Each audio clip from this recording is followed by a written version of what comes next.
Dave, things obviously shifted there in that fifth inning. What did you just either see from Roki on the pitching side or even on the defensive side with the play, that kind of the ball that went under Freddie's glove that usually would probably be a double play for him? Yeah, I think obviously the leadoff walk right there. And I think, even at the outset, I don't think Roki's stuff was as crisp as it has been recently.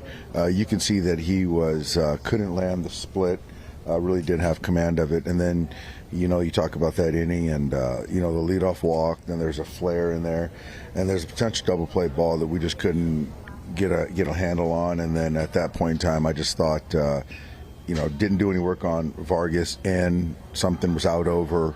Then he hits the double, and then the 3 walks that inning. So all that stuff kind of led to that big inning, and that's one thing that Roki's been done a really nice job of, and as a staff, we've done a pretty good job of not allowing, the huge inning. And, the last couple times in the last 4 or 5 games, we've given up big numbers, and that unfortunately that happens. When you look at Roki's stuff and how you mentioned it just wasn't as sharp per se, what part of it was kind of missing for you? And just did it feel like this potentially was a step backwards, or do you still feel like he's in a good spot moving forward, just an off night? I think he's in a good spot. I think certainly it's not the outcome that we wanted, but I think tonight I thought the fastball velocity was good. The fastball had good life to it. I just thought he just couldn't command that split.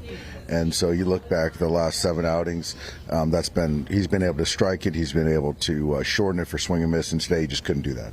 The bigger innings for you guys recently as a team, how much of that has come down to strikes throwing and not playing behind and walking guys?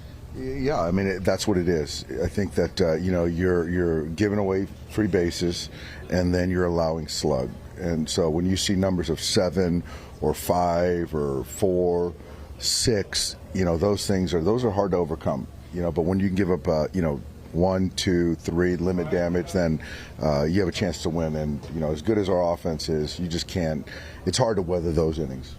That second inning kind of feel like it loomed large too, to not get more out of that as the game went on. Yeah, I thought the K kid got a good arm. Haven't seen him. I thought we put ourselves in a good position to put up a big crooked number to stress those guys. But yeah, you come away with 2 or 1 and 1 or 2 runs in 1 inning, and we had a chance situationally to hit a fly ball, let alone get a base hit, to really kind of put some distance in the game, but it just didn't happen. Where do you make where Treinen's at right now, and what you guys are kind of seeing out of the ups and downs with him this year? Yeah, I think Blake physically feels good. I think that certainly doesn't feel confident with his entire pitch mix. The sinker's been good all year. Today the ball was up a lot. Obviously, kind of with where we were at, he had a run of left-hand hitters, and you still got to find a way to minimize some damage there. But he wasn't able to do that. I think overall, trying to get him to get some confidence. I think that he's been there, done that, but I think even him, you got to have some success, by way of performance to feel good when you take the mound. Is there some carryover from that from last year, especially like the lack of confidence and the stuff you were kind of talking about at the end of last year with him? I don't know. I'd like to think not, given how long he's been around. Can't really recall the spring. I thought early on in the season, I thought he was very good. I think his first, 4 or 5 outings, he was dynamic and lights out.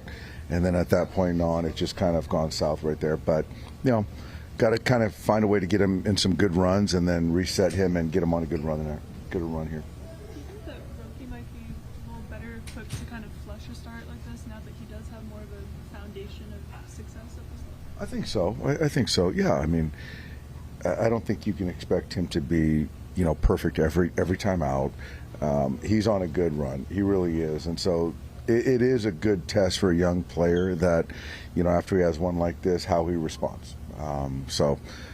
That's something that we're all waiting to see. But I do think that he's equipped now with a kind of a good base of some success. Hey Dave, can you talk about your relationship with Will Venable and what the job he's doing over there with the White Sox? Will's doing great. He's a little brother to me. He's a mentee of mine. I love the way he leads people. He's doing a great job with the White Sox. It's fun coming here, and I remember a few years back, it was empty, and there was a lot of dismay here in the South Side, and now there's a lot of energy, excitement. They're in first place. It's a young, kind of a tough, athletic team. They're pitching well, so Will's the perfect guy. I'm really happy for him, and hopefully we can win a series, though. Can you add on to that with Vargas, the season he's having? He was in your organization. You guys traded him here, and he's been blossoming this season. Yes, he's thriving, and with young players, it takes time. But Miggy's a baseball player, always had the ability to hit.